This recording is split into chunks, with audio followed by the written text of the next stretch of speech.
Hola, mi nombre es Lucía, soy estudiante de Ingeniería de Telecomunicaciones y voluntaria del Grupo Universidades de hace unos años.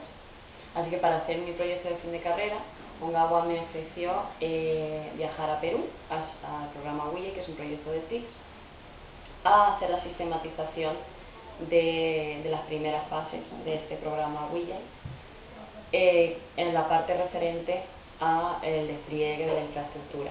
Y la verdad es que cuando me lo ofreció, pues yo acepté encantada, que es una organización que me gusta y a la que estoy vinculada no desde hace unos años.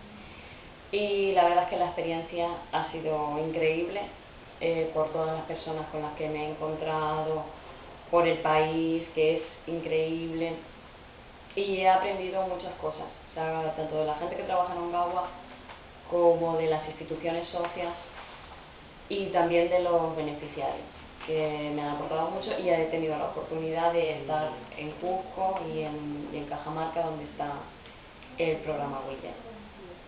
Y bueno, la verdad es que al principio sí que tuve algunas confusiones con las palabras, porque a pesar de que hablamos el mismo idioma, hay veces que parece que hablamos idiomas diferentes.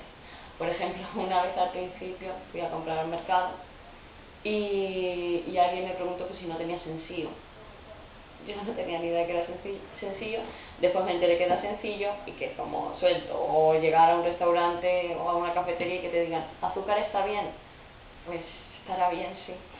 Y bueno, para terminar, quería decir que si tienen la oportunidad de viajar a terreno, de conocer los proyectos más a fondo, háganlo, que merece muchísimo la pena. Mi nombre es Lucía no, espérate, yo no puedo, no puedo estar así. Ya que eso no sé, ya le he cagado. No le has cagado. Ya no sabía qué decir.